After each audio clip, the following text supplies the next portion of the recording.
Welcome to episode number 83 of Hoop Talk Fanatics. I'm here with my co-host, Chris Kern, and we have another busy episode of stuff to get to, and welcome to episode number 83. Thank you. Yes, welcome everybody. A lot to discuss. A lot's happened the past couple weeks and this weekend, and just a fun time of year. A lot of basketball being played. Let's start with games to recap from the 14th of December. Let's start with Alabama beating Creighton 83-75. What were your thoughts on that game?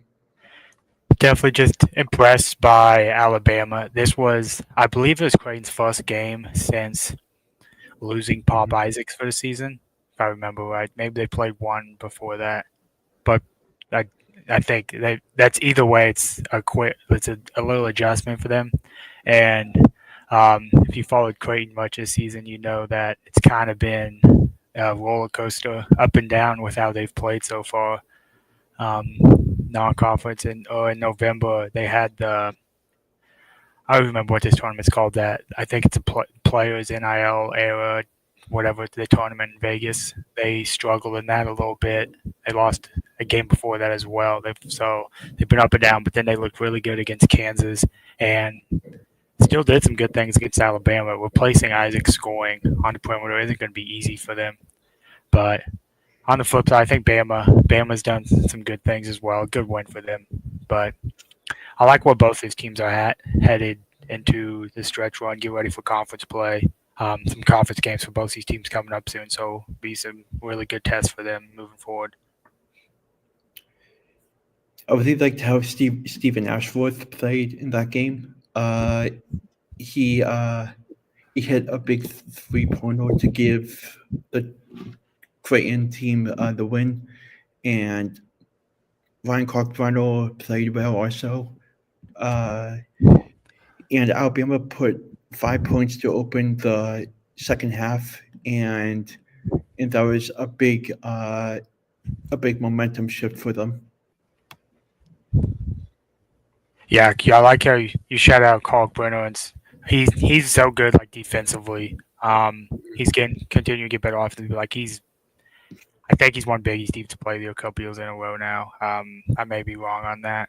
That's what I've heard. I didn't verify that, but I've heard people talking. He's one of the best defenders in college basketball. Mhm. Um, Now, Ben, you talked about it. I think the big thing for them is Mark Sears is. I think he's the best point guard in the country. He might be the best player in the country, arguably as Mhm. well. There's a couple we could shout out. I'm sure we'll get to some of these other guys later, but he had a couple off games as well. So good to see Sears. I think really deliver in kind of a big game. It's a big non-conference game against a I'd say a tournament caliber team in Creighton. They've been up and down, but I think they'll kind of settle in. Next up is Tennessee beat Illinois 66-64. I think that game was the same night as the Alabama game, if I'm not mistaken. I believe it was. It Yeah. definitely was. It was one of those Saturday games. Can I remember getting to watch a lot of that Tennessee game. Uh, I'm not sure how to pronounce his name. Kasparis Jakun The J Illinois, something. Illinois, the Illinois. I think he's a freshman.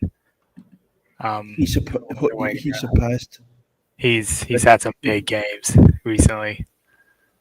he surpassed the 20-point mark for the fifth straight game, finishing with 22 points.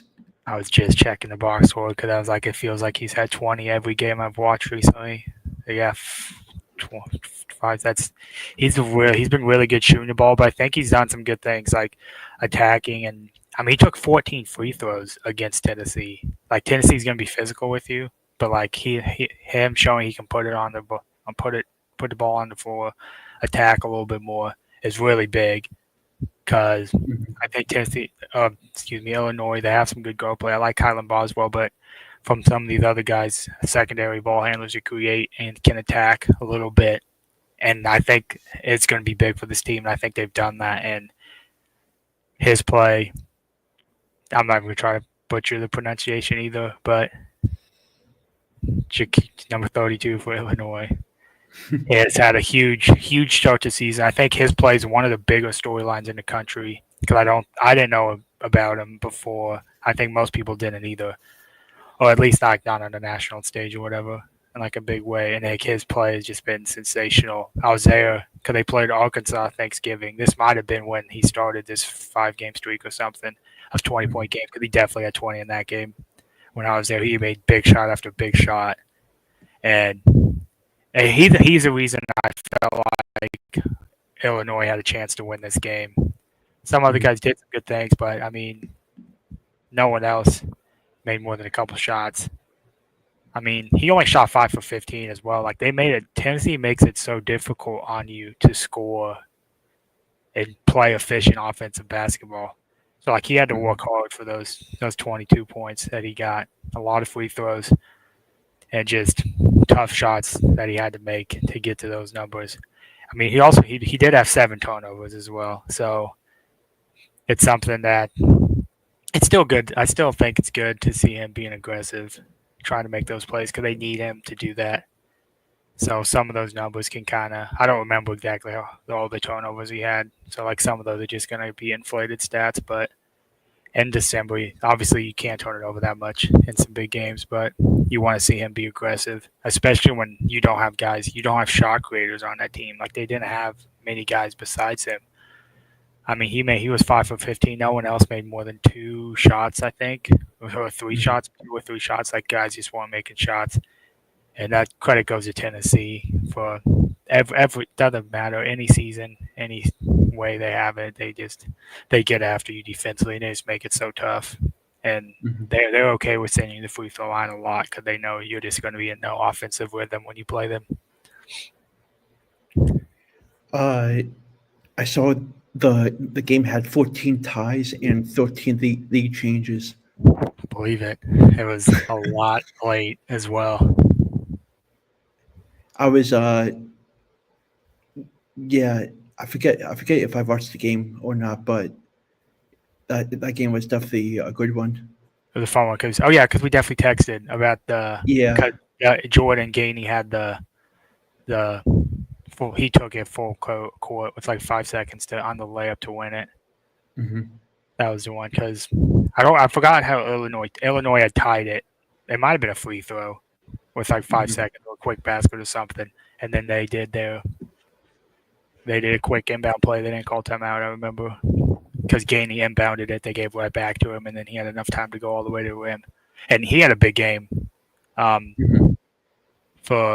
had 23, and he hadn't had more than 16. He had 16 twice, so like he's been averaging about probably 10 before that game-ish, and he had some big-time plays. 8 for 9 from free throw line, 3 for 6 from three-point line. Him and Laney they combined for 40. The rest of the team had about 20 probably total. I think it was 66 or a little over 20. Because the Kai Ziegler, he's kind of been their guy. He kind of runs the show and he kind of keeps things in check. But Jordan Gainey and Chaz Laney are both really coming to their own scoring-wise. I think has really elevated this Tennessee team to a spot where they're still undefeated. And I'm not sure a lot of people expected that from them this season. After some of the pieces that they lost. They did bring back a lot of guys, and when you have Zakai Ziegler running the show, it helps.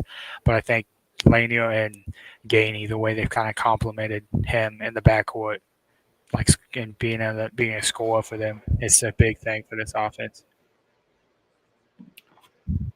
So up next is Memphis going into Clemson this past weekend and upsetting them. What were your thoughts on that game?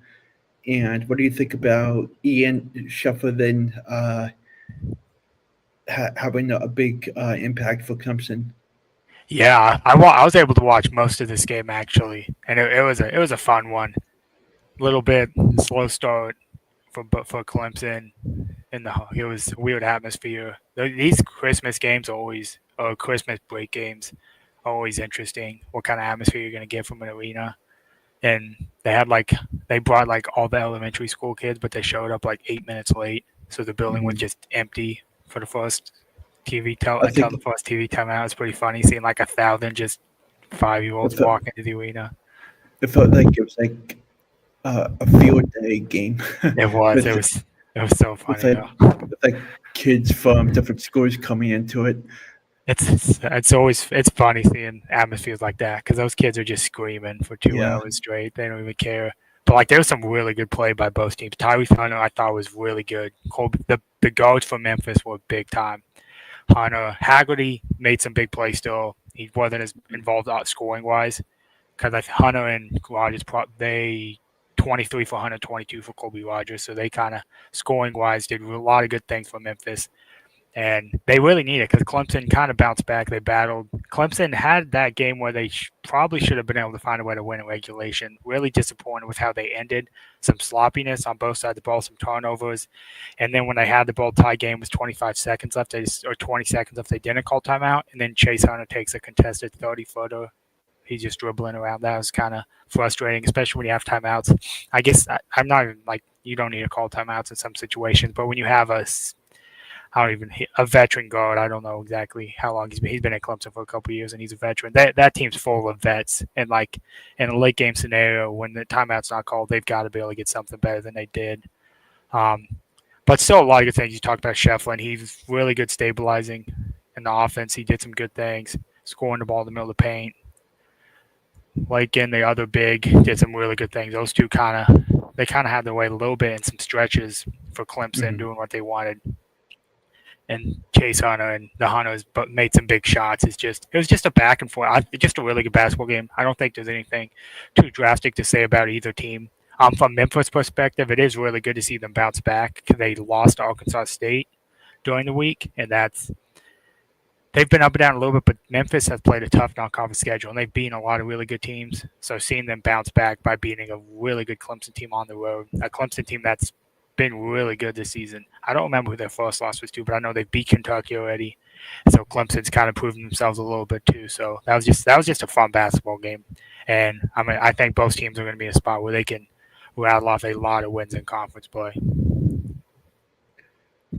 Yeah, I didn't get to watch the second half of that game because I had work starting at 12:15 my time, which was around that time when the second half started. So what are your thoughts on Clemson's schedule down the road? I feel pretty good about them. I think they're top. I think at minimum they should be the fourth best team in the ACC. I think they can be as high as second. I don't see anyone coming close to Duke. I'll have to look at like actual ACC scheduling. Maybe like someone could actually push them in the conference title race, but I don't think anybody's as good as Duke. And I think Clemson's in a good spot. I mean, they play South Carolina tomorrow. It looks like tomorrow. So that's another power conference game, a rivalry game. That's going to be tough to win. But then they had an ACC play, and it's like they're better than basically every team they play. They don't play. They play Duke and Carolina both at home this season. They don't have to travel to either of those places. So like they are scheduled in a spot where they can really rattle off some wins in a big way. Mm-hmm. Like it's very favorable. Pittsburgh's a tough team. They only play Pittsburgh once. That is on the road. I guess with conference is getting bigger now. There's not going to be as many. You play a team twice in conference. The Big East, you still got that. So that's fun. Mm-hmm. But in most conferences, it's like there's like 16 teams in a conference, so you're not going to play many teams twice. So Clemson seems like they're getting Carolina, Duke at home puts them in a spot where they could really push towards the top of the ACC, I think. And especially early January, they got Stanford and California at home. They have Wake Forest at home as well. So like they have a few home games to start conference play, and I think they can really rattle off a nice little win streak. Mm-hmm. So moving on to Texas A&M upsetting Purdue. A shout out to John Vardy. Shout out John. That was a fun one. Yeah. Wade Taylor really thrived in that one with 50 points and and Zurich Phelps and Phil Payne led A&M 16 points apiece, and Purdue just felt like they didn't have anything going in the late stages of the game. They didn't. They didn't. I would have to go double check the stats. I believe Braden Smith and Fletcher Loyer combined for 22 in the first half. I saw it was over 20, and they ended with 27 combined. So they made a shot or two in the second half. So when those two are non-existent, that offense is not going to be able to score. Mm-hmm. Braden Smith especially, but they need Fletcher Loyer to be able to hit some shots as well. So the job Texas A&M did defensively was fantastic because like those two have to be more assertive and more aggressive than they did. Because those two scored the ball really well, and they were still losing at halftime. And also, so I think A&M did a good job, kind of keeping those guys in check. And there's a balance to it, but I'm a little bit concerned about Purdue's offense without those two. So it'll be interesting to see how they perform in conference play. But from A&M's perspective, you mentioned it. Wade Taylor made some big plays, but I think it's the other two guys you talked about that really stood out to me. Zolich Phelps and Phil Payne, a couple transfers, and because A&M brings back most of their team from last season, and they were dangerous. They were a fun team. They kind of underachieved a little bit in the regular season, and it led to them being a low seed, and ultimately they lost probably one of the most exciting NCAA tournament games we've seen recently against Houston. That crazy overtime comeback they had that was just a little short. Mm-hmm. And so most of those guys are back from that team. And then they added, you mentioned Zolich Phelps and Payne, because Wade Taylor got hurt. It was like a little sore groin or something. So they had to, it was kind of when it was kind of out of reach, but Zolich Phelps kind of handled the ball. He kind of did it with Taylor in the game anyway. But the way he kind of controlled the game, controlled the offense and made plays down the stretch was really good. Because I think having a guy like that, a ball handler that they can count on and trust alongside Taylor is huge. And from Phil Payne, he's transferred from Minnesota, I believe. This was his best game since coming to A&M. And he's just an athletic big. He can finish. He can do a lot of things around the rim, and he can really impact the game on both ends of the floor. So I think him being able to do that was really nice. Because I like Coleman, Henry Coleman for A&M. I think they have good pieces inside, but adding another guy, because I think this team that A&M can just beat you in a lot of different ways. And I think having a quality big like Payne off the bench is something. There's not many teams in the country who have a guy like that in that role.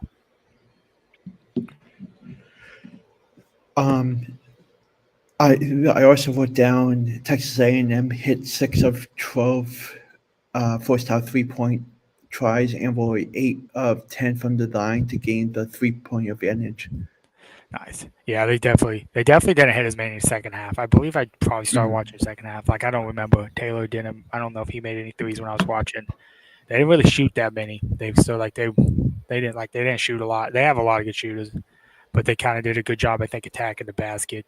I would assume that's when Phelps and Payne probably did a lot of their damage in the second half. The two other games that we will cover is Dayton coming to Marquette and upsetting them, which was a huge win for them, for their resume. And I really liked how they came in and dominated from start to finish. And what were your takes on that? Dayton they're a really good team. They've been one of the teams I'm most impressed with so far this season. I think they're really underrated still. I didn't view that as a huge upset. I expected them to win. I think they're that good of a team. Because we talked about because the big storyline for them when they lost a couple guys from last year, Deron Holmes to the NBA. Unfortunately, he's hurt, so he's not playing, but he was drafted by the Nuggets. And then Kobe Brea, kind of six-man role, but he's a really good shooter for them. He transferred to Kentucky. He's doing well there, but they haven't missed a beat. Malachi Smith, he's missed time with injuries. He's really done in stabilizing for us, controlling that offense. And it's just good to see them really continue the battle. They've played a tough schedule so far. They went to the Maui Invitational, and they just faced a gauntlet.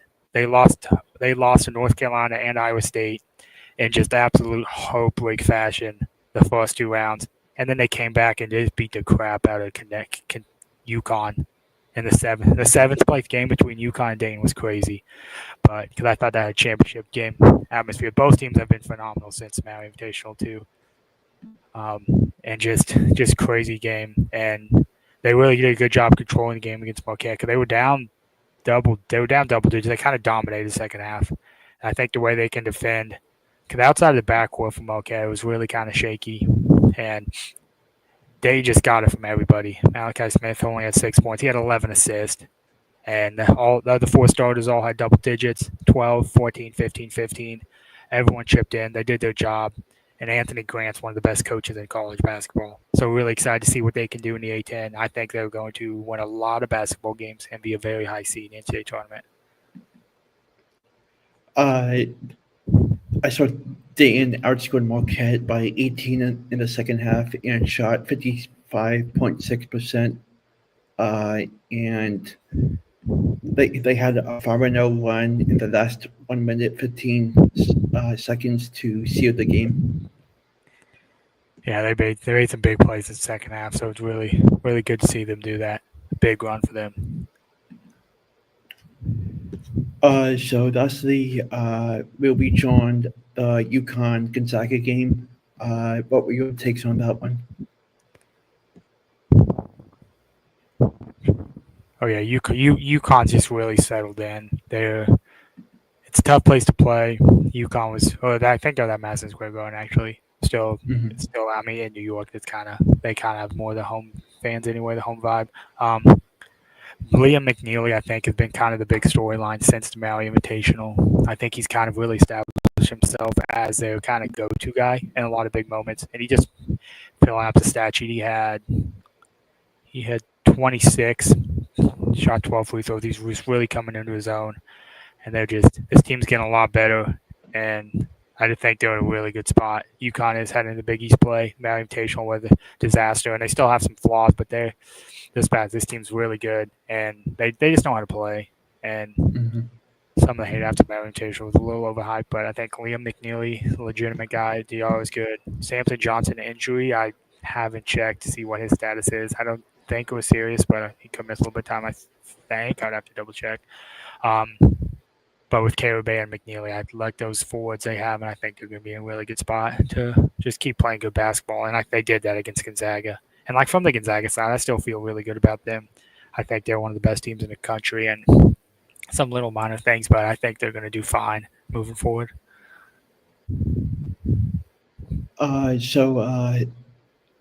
Lastly, we have wrapped up the episode. I think it's your turn to pick out the games, Chris.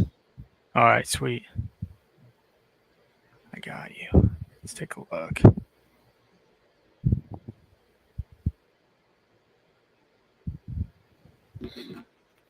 All right, so we can do 5.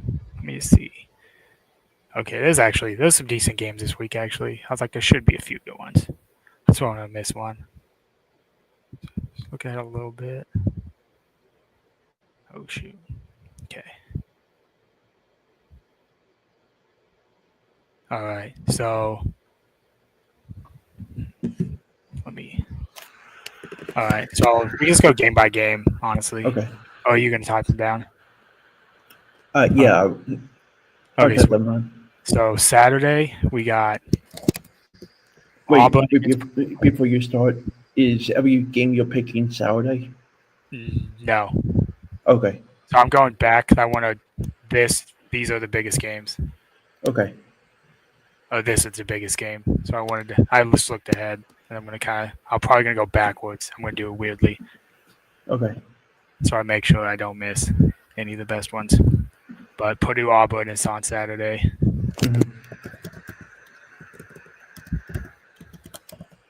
And UCLA, North Carolina.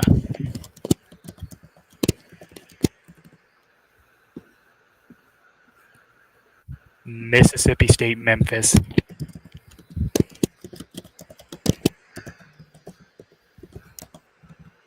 All 3 of those were Saturday.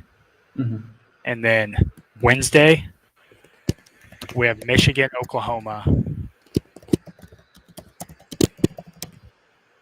And then I think for the 5th one we should do Let's do this one. On Friday, there's Dayton against Cincinnati.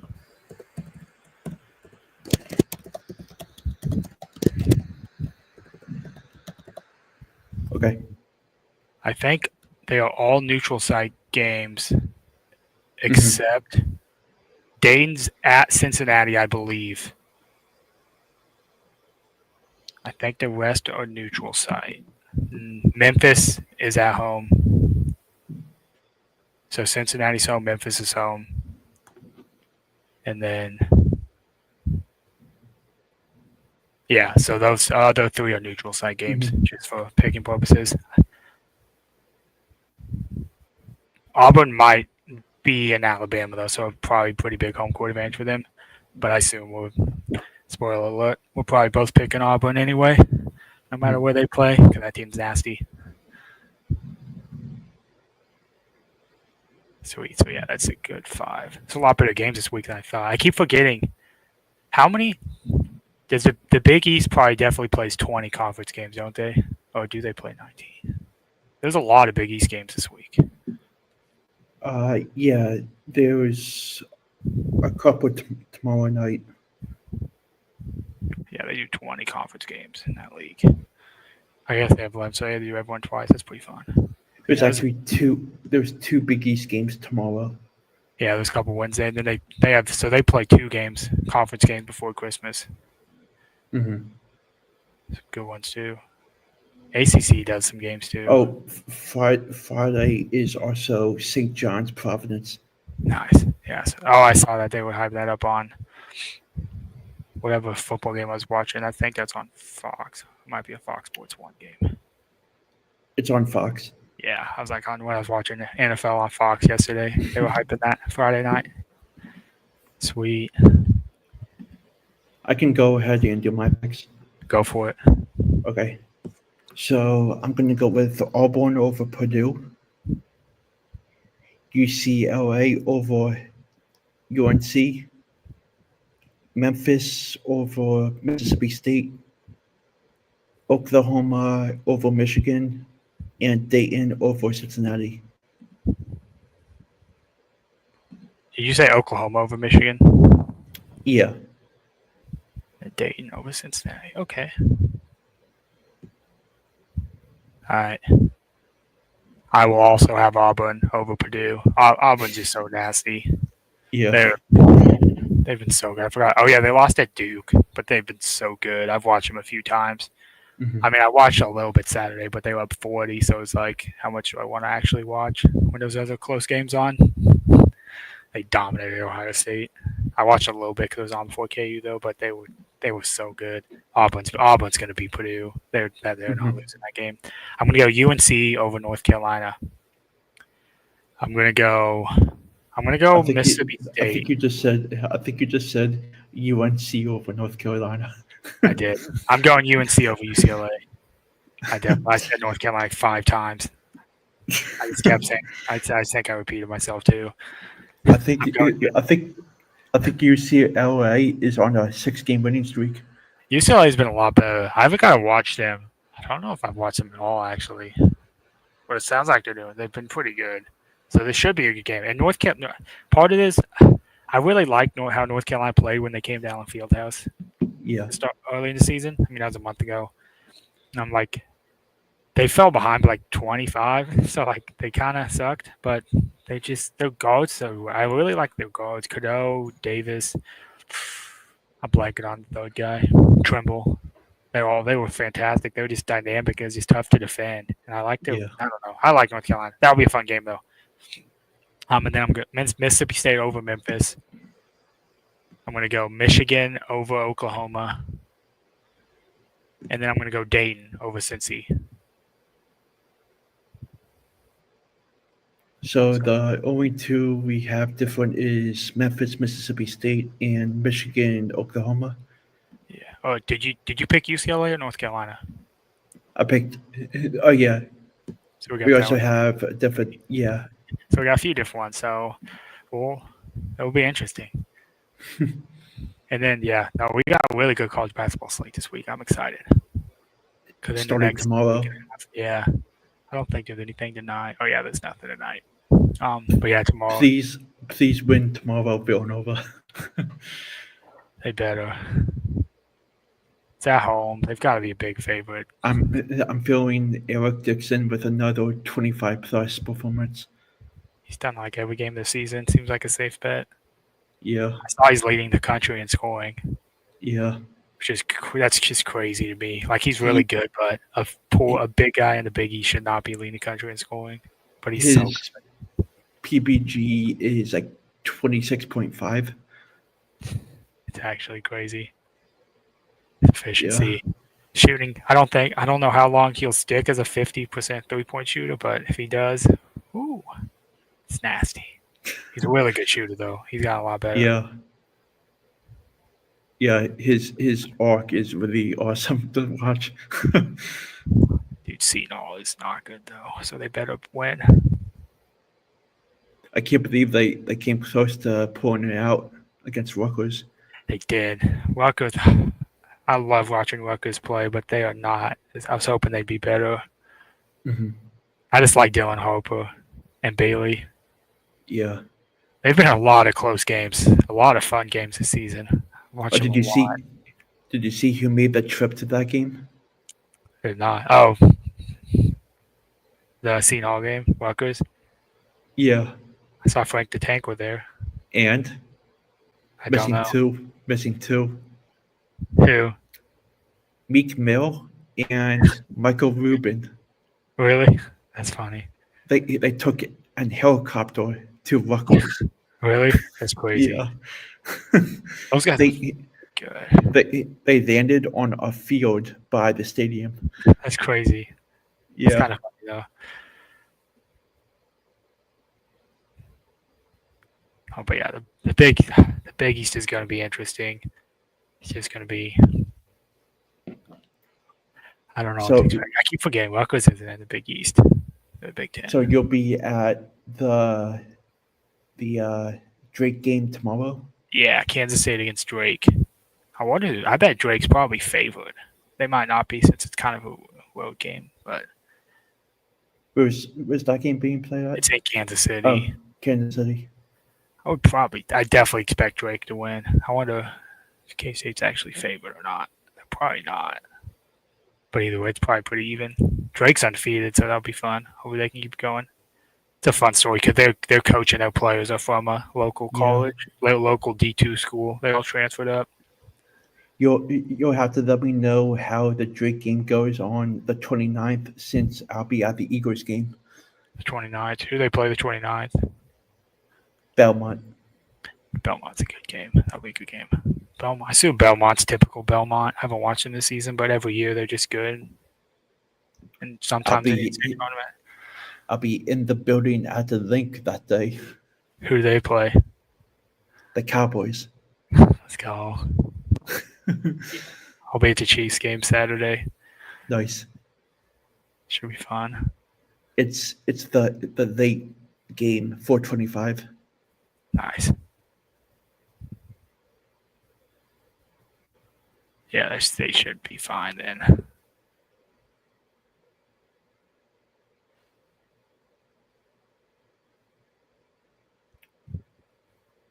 Are you attending any other games this week? No, it's not because KU and K-State. The KU's not home. I don't know if KU plays. I don't think KU plays before Christmas. Oh wait, no, they play Sunday. They have a weird Sunday game. I don't even know if I'll watch. Mm-hmm. It's weird. It's like the 22nd, but they both play late December home games, so I'll be at both those to get conference play rolling. It's like the 30th and 31st, I think. Mm-hmm. So I'll be at those, and then we'll see. I got a handful of games in January and February, so it'll be exciting. We'll definitely text each other a day after Christmas to do our next episode. Definitely, yeah. Christmas is always just hectic, but it'll be fun. Just a lot of not a ton of college basketball action. I mean, like recapping these games would be cool, but like they take a few days off, and the games they do play until New Year's are got the Hawaiian Classic. I just keep seeing that. Are there more? There are a lot of teams there. I think it's like there's like 4 games on Christmas Day. Christmas Day, college basketball? Yeah, Really? it's just that classic on Christmas Day. That's fun. I did not know that. I think they do it every year from Hawaii. Really? That's fun. Yeah, it's 1, 2, 3, 4. The championship game is Christmas night at 8:30 p.m. Really? Oh, okay. That makes sense. Like, I can't find it on any schedule because it's not scheduled yet. So it just says Christmas Day's blank. Oh, it says the game one would be the seventh place game at 1:30 p.m. Nice. Uh, Those are game decent. Nice. two, Oh, this is fun. game two would be the fifth place game at 3:30 p.m. Game three would be the third place game at 6:30 p.m. And the championship game is followed by that, which is 8:30 p.m. Nice. No, that'll be fun. Yeah, those are decent teams there. The Nebraska's games, pretty good this season. the first two games are ESPNU, and the last two are ESPN2. Makes sense. It's pretty cool though. Yeah. Curious to see the matchups. Yeah, it'll be looking at the first round. Nebraska plays Murray State in the first round. Charlotte plays Hawaii, and then the Loyola against Oakland, and then I don't remember Oregon State. Oregon State's in there. Oregon State, Nebraska. There's a couple pretty good teams. A couple big schools. Charleston's usually pretty good. It'll be exciting. Yeah, good to have a little bit of college basketball on Christmas. Yeah. So this has been episode number 83 of Hoop Talk Fanatics, and I hope everyone has a safe and healthy Christmas, and we'll talk soon. Thank you, guys.